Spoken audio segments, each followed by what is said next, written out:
What's going on, YouTube? Welcome back to another episode of Double Dribble. In today's episode, we're going to be talking about the top 5 small forwards in the 2022 NBA Draft. I just want to preface this by saying that these are my top 5 players, the top 5 players at this position, in my opinion. I'd love to hear from all you guys in the comment section down below your thoughts on my top 5. If there's anybody else you would have in here instead of the ones I have, or if you'd switch up the order. So let's go ahead and get right into who's number 1.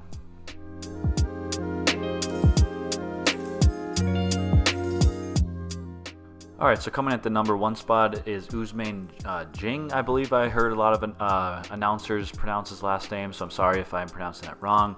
But he is from New Zealand Breakers. He's from France. He's a 6'9", small forward with a 7-foot wingspan. He's projected to be a top 10 pick at this moment. In my opinion, he is the number 1 small forward in this year's draft class. He reminds me a lot of a player like Scotty Barnes that I was extremely high on going to the draft last year. He's that forward that can kind of play the point guard position or that point forward position. He can get the rebound, bring it up the floor. He can, come off pick and rolls, make the right decisions, off pick and rolls. He can shoot the 3 at a decent clip. He hasn't, shot it extremely great or, been a high percentage shooter at this point in his career. But I think he's a player that will develop into a really solid kind of point forward player. Someone that can guard multiple positions on the defensive side of the floor, can play multiple positions on the offensive side of the floor. Those are the type of players that a lot of teams are really looking for, especially early in the draft. Someone with a high ceiling, can play multiple positions, and will develop into something great in a couple of years. So for me, he is my number 1 player at this position.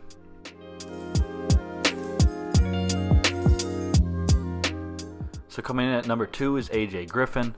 This is a player that was highly recruited out of high school and ended up going to Duke. In his freshman year, he started off pretty slow because he was sidelined with injuries.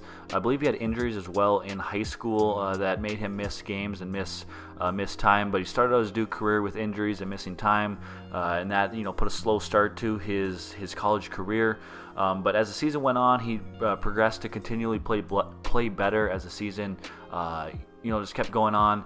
He started to shoot the ball better, started to kind of make plays off the dribble better, and just really improved his draft stock a lot towards the end of the season. So Griffin, if you don't know, he is a 6'6", kind of small forward, shooting guard position with a 7-foot wingspan. Like I said, he played at his freshman year at Duke. He gets a lot of comparisons to kind of a Jimmy Butler or a bigger Gary Trent Jr. He could fill that 3-and-D position really well at the NBA level for whatever team ends up drafting him. Right now, he's projected to be kind of later in the lottery, right around that maybe 13, 14, 12, somewhere in there. So that's kind of where he's projected at this moment. And like I said, Griffin for me is the number 2 small forward in this year's NBA draft.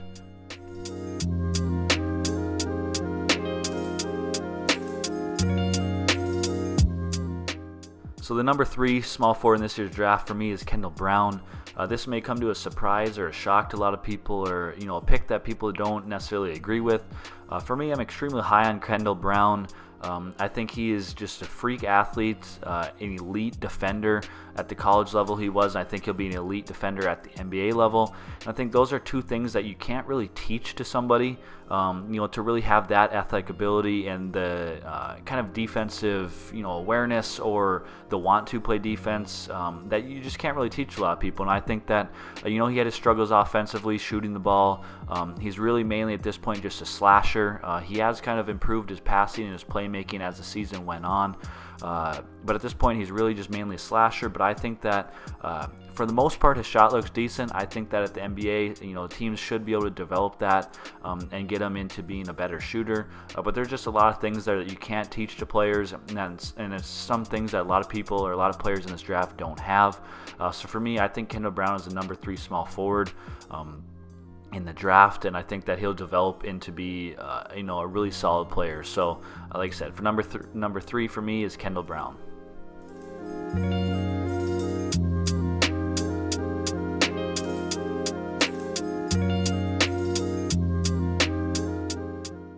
So the number 4 for me is Tari Eason. This is a player that I guess you could probably interchange with Kendall Brown if you wanted to. For Tari Eason, he is a 6'8", 217-pound small forward, power forward type player. He's got a 7'2" wingspan. He's from LSU. He just played his sophomore year at LSU. He's extremely long, athletic, and versatile. Can really guard multiple positions. He can really put a lot of pressure on the defense, get into the hoop. He developed his jump shot throughout from his high school career into the college career. And he's just a really versatile player, a player that can do a lot of things, play a lot of positions, guard a multitude of positions at the NBA level. He's an athlete for sure. Like I said, I think there's a lot of people that maybe could interchange him with Kendall Brown or Kendall Brown with Tari Eason. They're pretty similar players, I guess. They're similar players, I guess, and for me, I think that Kendall Brown just gets it above Tari Eason because he's got just freak athletic ability and the ability to just really guard multiple positions at an elite level that is just hard to teach. But Tari Eason is pretty close to that, and for me, he's the number 4 small forward in this year's draft.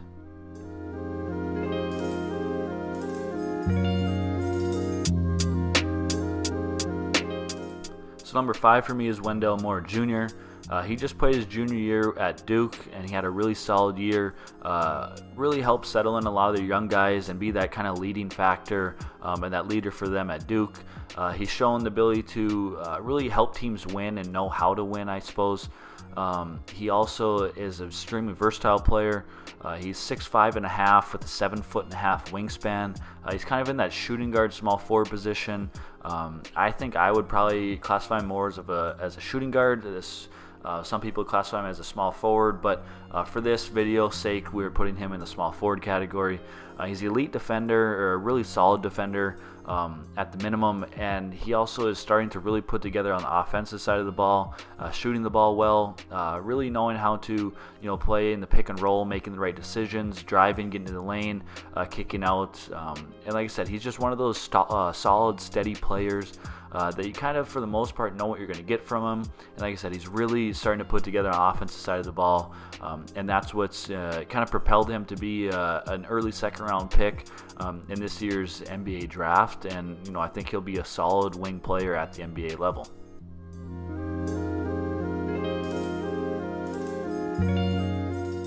So that is my top 5 for the small forward position in this year's NBA draft. Now, I want to hear from all you guys in the comment section down below, your thoughts on my top 5. Is there anybody else you'd put in here, and who would you take out if you do put somebody else in here? Would you switch up the order? Leave all that in the comment section down below. As always, make sure you hit the like button on this video, hit the subscribe button, share with your friends, and we'll see you guys in the next video. Peace.